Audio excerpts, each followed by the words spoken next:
Merhabalar. Bugün havuçlu mantar çorbası yapıyoruz ama önce şu soruyu cevaplayalım. Mantar yıkanır mı? Ben mutlaka kısa bir yıkama yapıyorum. Çünkü mantarlar kompost ve örtü toprağında yetişiyor. Şimdi mis gibi lokanta usulü çorbamızı yapmaya geçelim. Mantar çorbasında 400 gram kadar mantar, küçük bir havuç, küçük bir soğan, 1 adet de sarımsak kullanıyorum. Havucumu küçük parçalar halinde doğradım. Soğanı da yine yemeklik küçük parçalar halinde doğruyorum. Mantarları da akan su altında yıkadım ve kuruladım. Gördüğünüz gibi küçük parçalar halinde mantarımı da doğruyorum. Sarımsağı da yemeği pişirme aşamasında ezeceğim. Gördüğünüz gibi küçük parçalar halinde doğradım. Mantarın sapını kullanmayı düşünmüyorum. Onu ayrı olarak kavuracağım. Tencereye 3 yemek kaşığı kadar sıvı yağ döküyorum. 1 yemek kaşığı da üstüne tereyağı ekliyorum. Ateşim orta ayarda. Tereyağını yakmadan öncelikle eritiyorum. Tereyağı eridikten sonra üstüne küçük parçalar halinde doğradığım soğanı ilave ediyorum. Arzu ederseniz rendeleyebilirsiniz. Soğanın güzel bir şekilde kavrulmasını sağlıyorum. Bu aşamada iyi bir şekilde kavrulması gerekiyor. Üstüne 1 adet sarımsak eziyorum. Soğanım kavrulduktan sonra eziyorum. Sarımsağı da kavuruyorum. Daha sonra minik parçalar halinde doğradığım havucu ilave ediyorum. Havucu da soğanla birlikte kavuruyorum.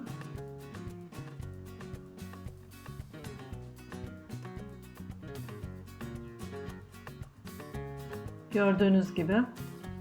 Daha sonra küçük parçalar halinde doğradığım mantarı ekledim. Mantarın daha çabuk pişmesi ve yumuşaması için üstüne kapak örtmeyi düşünüyorum. Tencerenin kapağını kapatıyorum. Mantarı akan sular altında mutlaka yıkamanız gerekiyor. Çünkü yetiştiği ortamda başta da bahsettiğim gibi komposta yetişiyor ve kompostun içinde hayvan gübresi mevcut. Ayrıca üstünde örtü toprağı var.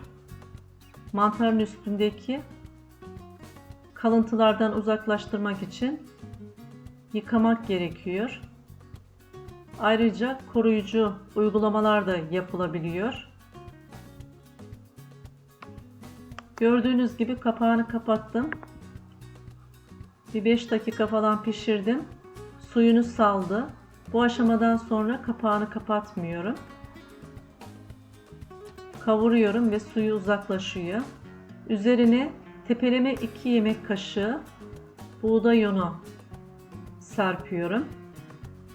1. kaşığı serptim ve karıştırdım topaklanmaması için. Daha sonra ikinciyi ekliyorum. Gördüğünüz gibi karıştırıyorum. Üstüne de 1 su bardağı soğuk süt ilave ediyorum. Çorbaya başlarken sütü, suyu hazırlıyorum. Üstüne gördüğünüz gibi soğuk sütü ilave ettim ve topaklanmaması için karıştırıyorum.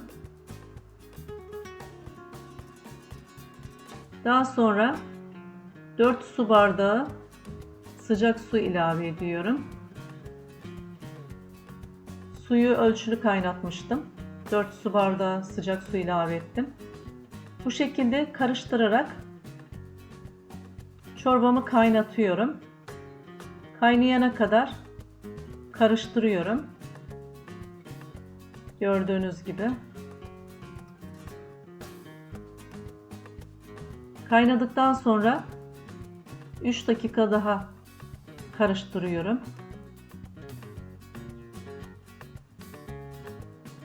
Kıvam almasını sağlıyorum bu şekilde. Evet, çok gerçekten yapımı çok kolay ve lezzetli. Bitkisel protein ağırlıklı bir çorba. Bir tatlı kaşığı da en son tuz ilave ettim. Çorbam pişti. Altını kapattım ve bir 10-15 dakika kadar dinlendirdim. Karabiberle, dereotuyla servis yapabilirsiniz. Pişme aşamasında dereotu ilave etmeyin. Çorbanın rengini değiştiriyor. Yeşil bir renk alıyor.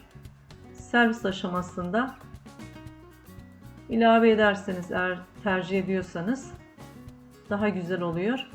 Yapacak olanlara şimdiden afiyet olsun.